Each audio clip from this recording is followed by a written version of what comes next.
ہر دم قرآن کی تلاوت ہوتی رہتی ہے, ہر دم وظائف میں لگے رہتے ہیں, رب کی عبادت کرتے رہتے ہیں. اتنا مقدس خوبصورت اور ایسا عابد و زاہد شیخ تو ہمیں دکھائی نہیں دیا.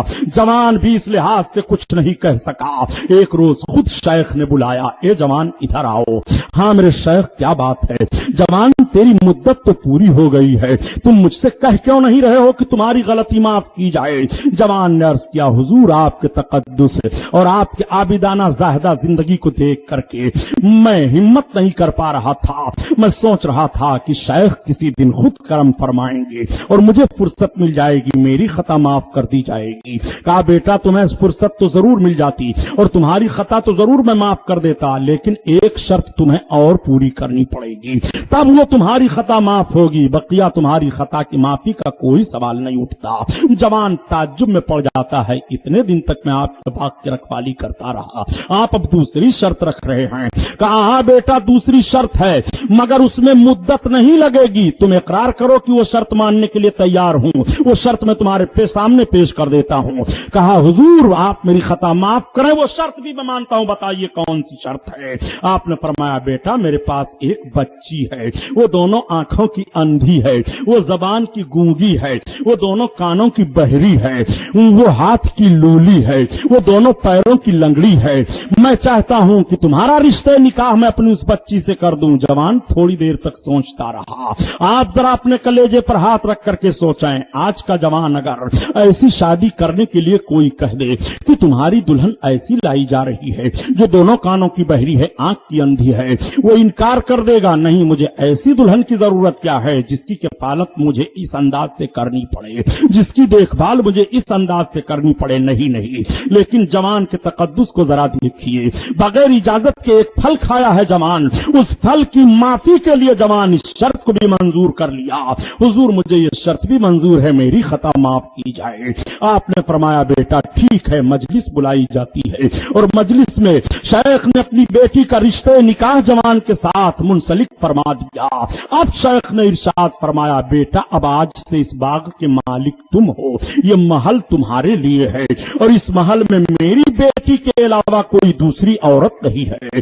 شیخ نے ساری باتیں بتا دی, جاؤ تم اس محل میں, اب یہ مکان سب تمہارے لیے ہے, میں تو اللہ کی عبادت میں لگا ہوں. جوان آگے بڑھے اور محل پر گئے, دروازہ کھٹکھٹایا, دروازہ کھلا, آپ کی نگاہ پڑی. جوان دیکھ رہا ہے کہ ایک حسین و خوبصورت جمیلہ اور شکیلہ خاتون نے بڑھ کر کے دروازہ کھولا ہے, مجھے سلام کیا ہے. جوان کی نگاہیں جھک گئی.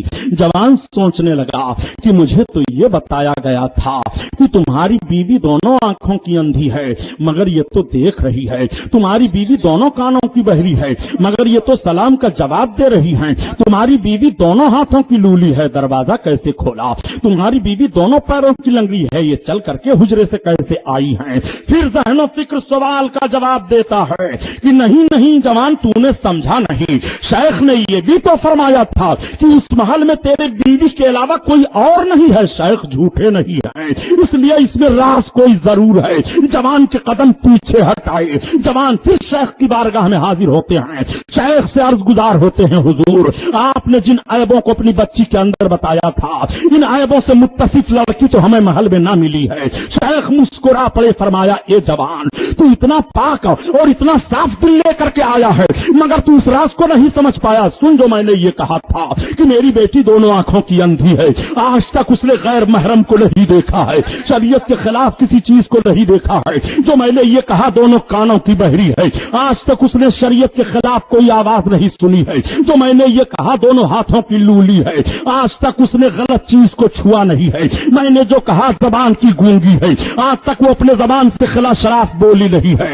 میں نے یہ جو کہا دونوں پیروں کی لنگڑی ہے, آج تک وہ شریعت کے خلاف چلی نہیں ہے. اتنی پاک اور اتنی طیبہ طاہرہ میری بیٹی ہے، اس بیٹی کا نام فاطمہ ام الخیر ہے، اس جوان کا نام حضرت صالح ہے، اس شیخ کا نام حضرت عبداللہ سومئی ہے۔ ان تینوں کے آنگن میں جو پھول کھلتا ہے انہی کا نام پیر پیرا ہے، انہی کا نام میر میرا ہے، انہی کا نام غوث اعظم ہے، انہی کا نام شاہ جیلانی ہے، انہی کا نام محی الدین عبد القادر ہے۔ وہی بڑے پیر دستگیر ہیں جو ایسی مقدس ہستیوں کی گود میں اس دنیا میں تشریف لاتے ہیں۔ نعرہ تکبیر، نعرہ رسالت، مذہب اسلام، نعرہ قادری، حضرت علامہ غلام محی الدین صاحب قبلہ سبحانی، سبحان اللہ۔ آپ ذرا غور فرمائیں، کتنی مقدس ماں ہیں، کتنی طیبہ طاہرہ ماں ہیں، کیسے عابد و زاہد باپ ہیں، کیسے نیک اور پرہیزگار نانا ہیں۔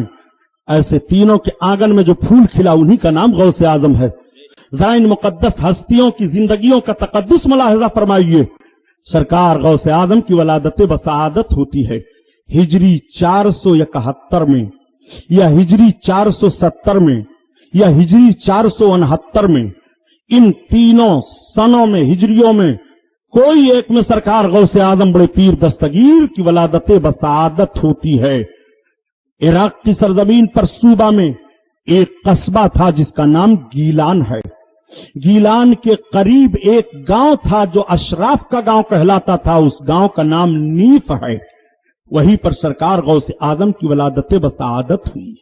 بڑے پیر دستگیر جب پیدا ہوئے تو بڑے پیر بھی سویرے سویرے پیدا ہوتے ہیں۔ آپ کے نانا جان کی بھی ولادت بسعادت صبح صبح ہوئی، بڑے پیر بھی سویرے سویرے پیدا ہوئے۔ آپ کے نانا پیدا ہوئے تو خوشبو پھیل گئی، بڑے پیر کی ولادت ہوتی ہے تو قصبہ نیف مہک جاتا ہے۔ سرکار غوث اعظم کی ولادت بسعادت ہوئی تو عورتیں اکٹھا ہو گئیں۔ دیکھنے کے بعد کہتی ہیں آج تک اس گاؤں میں ہم لوگوں نے کسی عورت سے اتنا خوبصورت بچہ پیدا ہوتا ہوا نہیں دیکھا۔ یہ تو بڑے حسین و جمیل ہیں، یہ تو بڑے خوبصورت ہیں، یہ تو مسکراتے ہوئے پیدا ہوئے ہیں۔